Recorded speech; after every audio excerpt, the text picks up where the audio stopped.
Hi guys, Alex here. Welcome back to Girl Talk. I've got a little bit of mess and a little bit of drama today for you guys. So yesterday during my live stream, I actually promised you guys that I would come on and do a recap of whatever Chantal talks about during her tier 3 live stream. So that is what we are here to do. I hope you guys are having a brilliant start to the new year, 2022. Let's hope for the best. It can't be worse than 2020. Right? That's what 2021 said. Let's not jinx it. Anyways, I wanted to say thank you guys so much. I am so incredibly grateful for 40,000 subscribers. To be honest, I never thought that I would get here, and to just have the moment on my live stream last night was so beautiful, so special, so wonderful. And I can't thank you guys enough for being here and supporting me. I'm really grateful. We are going to talk about the 12-hour live stream as well. All that and more coming up on today's edition of Girl Talk. Let's just get right into it. I mean, shall we? All right, you guys, for this part of the video, I wanted to do a little bit of a beauty update. So last night on my live stream, we did talk a lot about how she was doing this tier 3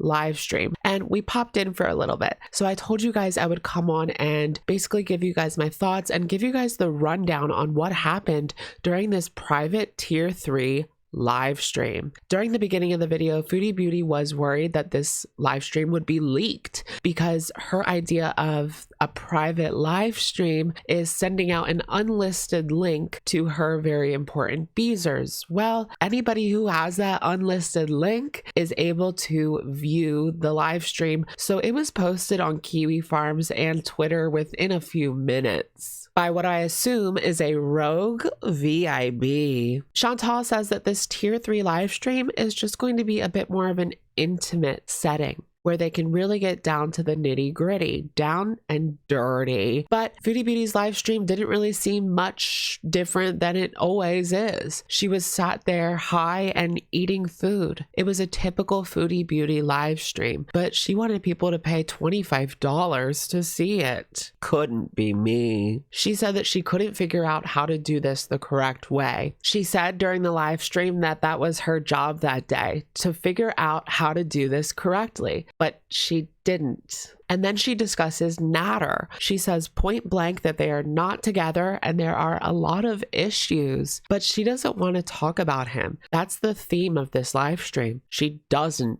want to talk about him. I thought this would be a more intimate setting where she would talk about him. Wasn't that the point? But she knows, and everybody else knows, that whatever she says, even in these private live streams, will probably be sent right to Nader's way. Foodie Beauty says that one of her resolutions for 2022 is to honor her word. She's tired of people calling her a liar. But speaking of lies, Foodie Beauty is caught in yet another one during this live stream. It was so poetic.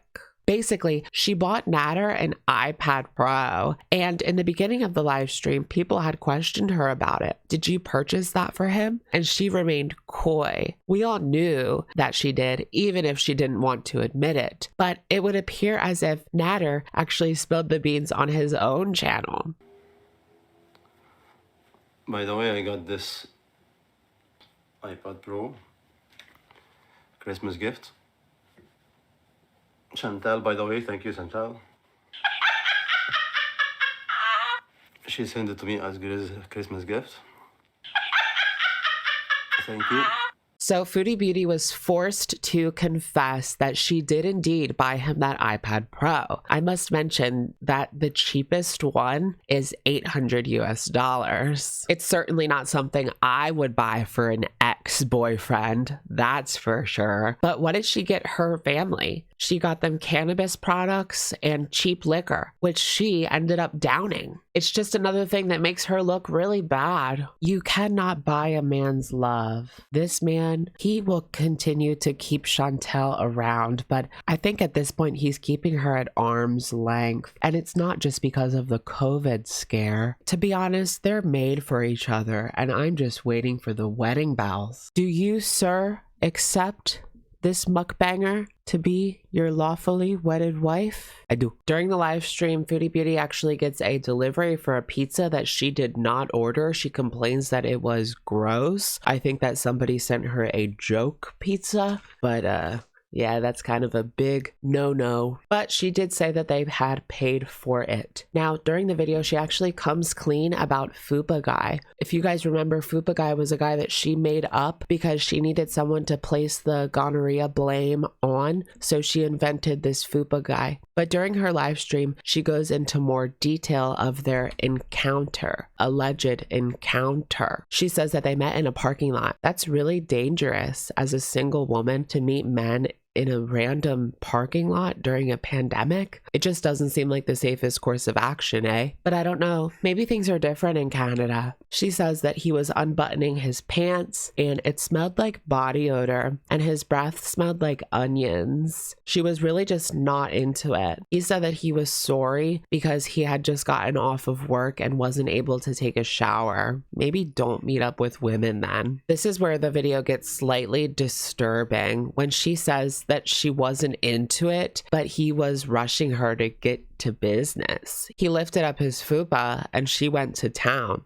Allegedly. So this live stream, like I said, was very similar to what you would expect for free from Foodie Beauty, right? She ordered some spaghetti. It was a mukbang live, basically. And she was talking about Nader, but just because the audience was asking her questions about it, she said that she's not supposed to talk about him. What does that mean? And that most of the problems in their relationship were caused by YouTube. But to be honest, I wouldn't blame YouTube for it. I mean, she's the one that put all of this business out there. She could have put it out on Facebook. The platform doesn't matter. It's her mouth. She also claims that she's trying to be honest. It doesn't come easy to her. That makes you even more of a sociopath, so. And towards the end of the video, she talks about getting a computer. She wants to put more effort into her channel. I can't believe she has gotten this far on YouTube without having a computer. That is a feat in itself. But she says that she wants to start writing books. I'm not even going to hold my breath. But if you guys remember, Foodie Beauty actually went to school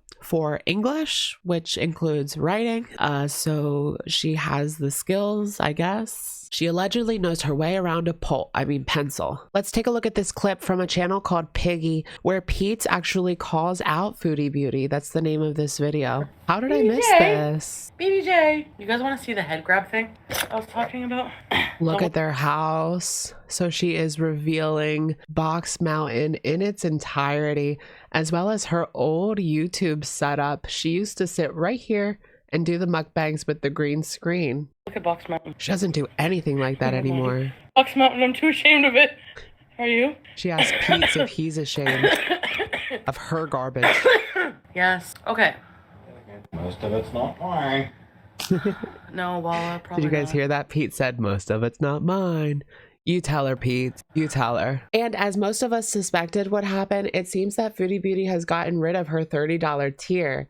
Yeah, you can only become a very important beezer for $4.99, and that's it. There is no longer the $25 tier. It's most likely that she couldn't figure it out and she didn't want to put in the effort or the time or the money to figure it out. And lastly, we're all caught up on Foodie Beauty. She put out a new community tab post just 1 hour ago, claiming that she is going to be finally doing this 12-hour live, and she has it scheduled for January 26, 8 a.m. to 8 p.m. Eastern Standard Time. We shall see how this goes. I feel like she can do it. She might be a little bit late. That 8 a.m. is, I don't know about that.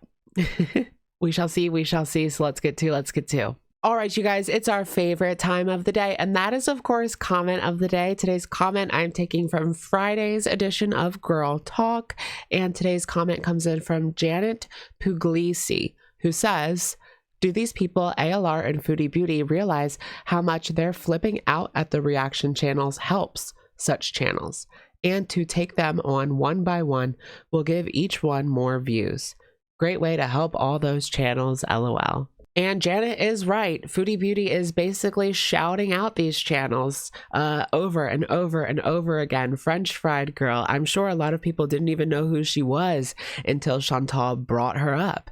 And then Charlie Gold. Well, everybody knows who she is by now, but Chantal continues to bring her up as well. Because of the nature of Chantal's fan base, many of them do not like her. So perhaps they will try out these channels that Foodie Beauty has shouted out. All right, you guys, that's going to be it for today's video. Let me know what you guys think in the comments down below. And I will, of course, catch you guys in the next one.